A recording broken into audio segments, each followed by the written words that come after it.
رموز رمضان کا آغاز میں حضرت ابراہیم علیہ السلام کی دعا سے کرتا ہوں۔ ان ربی لسمیع الدعاء رب جلنی مقیم الصلاۃ ومن ذریتی ربنا وتقبل دعائے ربنا اغفر لی ولوالدی وللمؤمنین یوم یقوم الحساب۔ یہ قرآن مجید میں ذکر ہوئی حضرت ابراہیم علیہ السلام کی دعا، اور اس دعا کی اہمیت یہ ہے ناظرین کہ اس کا جو آخری ٹکڑا ہے رب جلنی مقیم الصلاۃ سے لے کر آخر تک، اس کو اتنا اہم سمجھا حضور اقدس علیہ الصلاۃ والسلام نے جو نماز امت کے حوالے کی، اس کے آخر میں اس دعا کو رکھ دیا کہ قیامت تک مسلمان جب نمازیں ادا کریں تو اختتام پر سلام پھیرنے سے پہلے اس دعا کو پڑھتے رہیں۔ تو یہ کتنی اہم چیز ہوگی۔ میں جو اس کا پہلا ٹکڑا ہے آج اس پہ ایک بات آپ کی خدمت میں عرض کرتا ہوں۔ ان ربی لسمیع الدعاء، کہ بے شک میرا رب میری دعا کو سنتا ہے۔ جب وہ دعا کو سنتا ہے تو پھر دعا اسی سے مانگی جانی چاہیے۔ جو دعا کے آداب ہیں ناظرین، اس میں سب سے بڑا ادب یہ ہے کہ صرف اللہ سے مانگا جائے۔ جو چیز دعا کی قبولیت میں اکثیر کا درجہ رکھتی ہے وہ غیر اللہ کا ترک ہے، اور حضرت ابراہیم ہی قرآن مجید میں یہ لکھا ہے دوسری جگہ، جو میں نے بات عرض کی کہ غیر اللہ کا ترک وَأَعْتَزِلُكُمْ وَمَا تَدْعُونَ مِن دُونِ اللَّهِ وَأَدْعُو رَبِّي عَسَىٰ أَلَّا أَكُونَ بِدُعَاءِ رَبِّي شَقِيًّا۔ میں تم سب کو اپنی قوم سے فرما رہے ہیں، میں تم سب کو خیر آباد کہتا ہوں، اللہ سے ہٹ کر جس کو تم پکارتے ہو میں اس کو بھی چھوڑتا ہوں۔ وَأَدْعُو رَبِّي، میں صرف دعا اپنے رب سے مانگوں گا۔ عَسَىٰ أَلَّا أَكُونَ بِدُعَاءِ رَبِّي شَقِيًّا، جب سب کو چھوڑ کر غیر اللہ کو صرف اللہ سے مانگوں گا تو توقع یہی ہے کہ وہ میری دعا کو قبول کرے گا۔ فَلَمَّا اعْتَزَلَهُمْ وَمَا يَدْعُونَ مِن دُونِ اللَّهِ وَهَبْنَا لَهُ إِسْحَاقَ وَيَعْقُوبَ وَكُلًّا جَعَلْنَا نَبِيًّا، جب سب کو اس نے چھوڑ دیا، اللہ کے سوا جس کو پکارتے تھے ان کو خیر آباد کہہ دیا، اور ہم سے اس نے دعا مانگی۔ وَهَبْنَا لَهُ إِسْحَاقَ، پھر ہم نے اسحاق عطا کیے، پھر ہم نے یعقوب عطا کیے، ہم نے سب کو نبی بنایا، فیضان نبوت کو حضرت ابراہیم کی نسل میں جاری کر دیا۔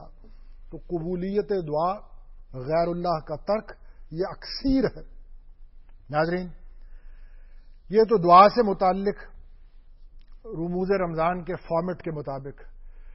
اگلی بات جو آج کا موضوع ہے وہ میں عرض یہ کرنا چاہتا ہوں کہ قرآن مجید میں یا ایھا الذین آمنوا کتب علیکم الصیام کما کتب علی الذین من قبلکم لعلکم تتقون، اے ایمان والو روزے تم پہ فرض ٹھہرائے گئے جس طرح تم سے پہلی قوموں پہ فرض ٹھہرائے گئے تھے، لعلکم تتقون، تاکہ تم متقی ہو جاؤ، تاکہ تم تقوی اختیار کر لو۔ تقوی وقایا سے ہے، وقایا کے مطلب ہے بچنا۔ روزے کا صوم جو عربی زبان میں روزے کو کہتے ہیں، اس کا لغوی معنی ہے الامساک عن الفعل، کسی کام سے بچنا۔ یہ راغب اصفہانی نے اپنی مفردات میں لکھا ہوا ہے، جو مستند ترین کتاب ہے الفاظ قرآن کی۔ الامساک عن الفعل، کسی چیز سے بچنا۔ اور یاد رکھیے لغوی اور اصطلاحی معنوں میں ایک مطابقت ہوا کرتی ہے۔ ایک روزے کی صورت ہے، ایک اس کی حقیقت ہے۔ ہر عمل کے ساتھ ایسا ہی ہوتا ہے کہ ایک اس کی صورت ہوتی ہے، ایک اس کی حقیقت ہوتی ہے۔ میں آج کے پروگرام میں عرض یہ کرنا چاہتا ہوں کہ صورت کے ساتھ ساتھ جب تک حقیقت حاصل نہ ہو تو اس عمل کا فائدہ اور اس عمل کے انوار پوری طرح میسر نہیں آتے ہیں جب تک صورت کے ساتھ حقیقت حاصل نہ ہو، جو کن ہے، جو جوہر ہے اس عمل کا، جو روح ہے۔ میں مزید وضاحت عرض کرتا ہوں لا الہ الا اللہ کلمہ جو ہم پڑھتے ہیں، ایک اس کی صورت ہے، صحیح تلفظ سے اس کو پڑھنا یہ اس کی صورت ہے، ایک اس کی حقیقت ہے۔ حقیقت ہے اس کی دل اور دماغ کی ہم آہنگی کے ساتھ اللہ کے سوا کسی اور کو معبود نہ سمجھنا، اللہ کی محبت کا غیر کی محبت پہ غالب آ جانا، والذین آمنوا اشد حبا للہ، اس کیفیت کا حاصل ہونا، غیر اللہ کے خوف کا جی سے نکل جانا۔ میں لا الہ الا اللہ کی حقیقت عرض کر رہا ہوں، غیر اللہ کا خوف نکل جائے، امید اور تمنا کسی اور سے نہ ہو، صرف اللہ سے ہو، مواہد کے در پائے ریزی زرش اور گر تیغ ہندی نہیں بر سرش، امید و حراسش نہ باشد زکس، ہمیں است بنیاد توحید بس۔ شیخ سعدی رحمۃ اللہ علیہ توحید کی، لا الہ الا اللہ کی حقیقت بیان فرما رہے ہیں کہ لا الہ الا اللہ کی حقیقت اسے حاصل ہے، مواہد وہ ہے کہ اس کے قدموں میں دولت کے انبار لگا دو، اس کے سر پہ تلوار لٹکا دو، دولت کے اس ڈھیر کو دیکھ کر اس کی رال ذرا نہ ٹپکے، اور سر پہ لٹکتی ہوئی تلوار کو دیکھ کر بھی اس کے جی میں رتی برابر خوف پیدا نہ ہو۔ ہمیں است بنیاد توحید بس، یہ ہے توحید، یہ ہے لا الہ الا اللہ کی حقیقت۔ لا متصرف الا اللہ، یہ یقین ہو تلوار کو دیکھ کر بھی کہ اس پوری کائنات میں تصرف کا آخری اختیار صرف اللہ کے پاس ہے۔ لا مانع لما اعطیت ولا معطی لما منعت، دولت کو دیکھ کر بھی یہ پورا یقین ہو کہ جس چیز کو وہ روک دیتا ہے پھر پوری کائنات میں کوئی نہیں ہے جو عطا کر سکے، جب وہ عطا کرنے کا ارادہ کرتا ہے تو پوری کائنات میں یہ جرت کسی میں نہیں ہے کہ اس کو روک دے، توقع امید صرف اسی سے ہو، یہ ہے لا الہ الا اللہ کی حقیقت۔ الذین یدعون من دون اللہ لا یخلقون شیئا وہم یخلقون، صرف اسی کی طرف آدمی دیکھ رہا۔ قرآن مجید یہ کہتا ہے کہ اللہ سے ہٹ کر تم جس کو بھی پکارتے ہو، لا یخلقون، وہ خالق تو نہیں ہے، لا یخلقون شیئا، وہ پیدا تو نہیں کرتے ہیں، وہم یخلقون، وہ تو مخلوق ہیں، ان کو تو پیدا کیا گیا ہے۔ ان الذین تدعون من دون اللہ عباد امثالکم، اللہ سے ہٹ کر جس کو بھی پکارتے ہو، عباد امثالکم، وہ تمہاری طرح بندگان الہی ہی تو ہیں۔ یہ ہے لا الہ الا اللہ کی حقیقت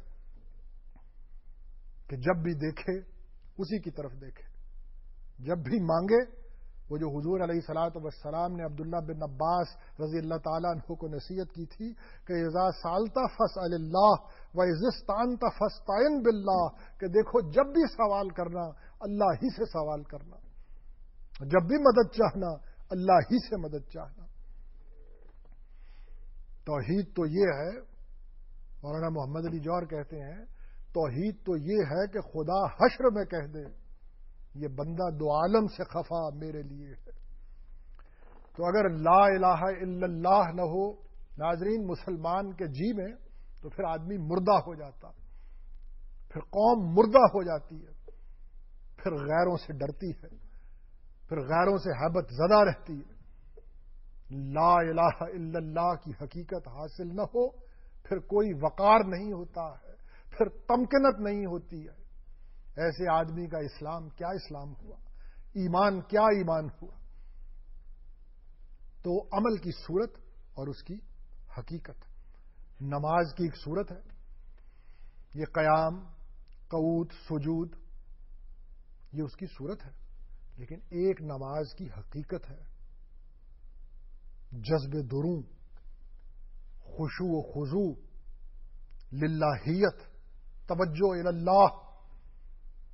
صحابی جو ساتھ کھڑے ہوتے تھے وہ کہتے ہیں کہ نماز کے دوران حضور اقدس علیہ الصلاۃ والسلام کے سینے میں سے ایسی آواز آتی تھی جیسی ہنڈیا کے ابلنے کی آواز ہوتی ہے، ایک دوسری روایت میں ہے کہ جیسے چکی کے چلنے کی آواز آتی ہے نماز کے دوران حضور اقدس علیہ الصلوۃ والسلام کے سینے میں سے ایسی آواز آتی تھی. یہ ہے نماز کی حقیقت. تعبد اللہ کأنک تراہ فإن لم تکن تراہ فإنہ یراک. اس کی عبادت ایسے کرو گویا تم اسے دیکھ رہے ہو، اور اگر تم اسے نہیں دیکھتے ہو وہ تو تمہیں دیکھ ہی رہا ہے. جعلت قرۃ عینی فی الصلاۃ، نماز کو میری آنکھوں کی ٹھنڈک بنایا گیا ہے. یہ ہے نماز کی حقیقت. اسی طرح ناظرین حج کی ایک صورت ہے. یہ جو مناسک ہم ادا کرتے ہیں، صفا مروہ بیت اللہ کا گرد طواف، یہ اس کی صورت ہے، ایک اس کی حقیقت ہے. دل پر حاضری کی کیفیت کا طاری ہونا، یہ ہے حج کی حقیقت. روح پر میں اس کے دربار میں حاضر ہو گیا ہوں، اس کیفیت کا طاری ہونا. کتنے لوگ ہیں جو عین بیت اللہ کے سامنے کھڑے ہو کر بیت اللہ سے کوسوں دور ہوتے ہیں، اور کتنے لوگ ہیں جو میلوں دور بیٹھے ہوئے عین بیت اللہ میں موجود ہوتے ہیں. یہ ہے حاضری کی کیفیت کا طاری ہونا. ناظرین اسی طرح یہ جو روزہ ہم رکھتے ہیں، جو آج کے موضوع کا اصل نقطہ ہے، ایک اس کی صورت ہے، ایک اس کی حقیقت ہے. بھوکا اور پیاسا رہنا صبح سے شام تک، یہ سمجھ لیجئے کہ یہ اس کی صورت ہے. اور یہ جو روزے کے انوار ہیں، یہ اس وقت تک نہیں ملتے ہیں جب تک حقیقت حاصل نہ ہو. جس نے صورت پہ اکتفا کیا اس کا کام ادھورا رہا. ہم نے یہ سمجھا کہ صبح سے شام تک بھوکا اور پیاسا رہ کے ہم نے کام کر دیا اور روزہ رکھ لیا، لیکن میں کیا کروں کہ میرے آقا کی آواز میرے سامنے سے ٹکرا رہی ہے. من لم یدا قول الزور والعمل به لیس للہ حاجت ان یدا طعمہ و شرابہ. اور جس نے جھوٹ بولنا نہیں چھوڑا، جس نے برے کام نہیں چھوڑے، پھر اللہ کو کوئی ضرورت نہیں ہے اس کے بھوکے اور پیاسا رہنے کی. حقیقت الامساک عن الفعل، روزے کی حقیقت یہ ہے کہ بچنا، سارے اعضاء کو بچانا اللہ کی نافرمانی کے کام سے، یہ ہے روزے کی حقیقت. لعلکم تتقون، سر کا بھی تقویٰ ہے ناظرین، آنکھوں کا بھی تقویٰ ہے ناظرین. بھوکا پیاسا تو رہ لیے، لیکن اگر سر میں دماغ میں سارا دن بےہودہ خیالات پھرتے رہے اور گندے شیطانی منصوبے بنتے رہے تو سر کا روزہ تو نہ ہوا، سر کو تو نہ بچایا ہم نے. بےہودہ خیالات سے بچانا سر کو، یہ سر کا روزہ ہے. آنکھ کو بےہودہ منظر دیکھنے سے بچانا، گندی باتوں کو دیکھنے سے بچانا. اس وقت ٹیلی ویژن کا سوئچ بھی آف کر دینا روزے کے دوران جب سب کچھ یہ اس کی سکرین پہ ہو رہا ہو.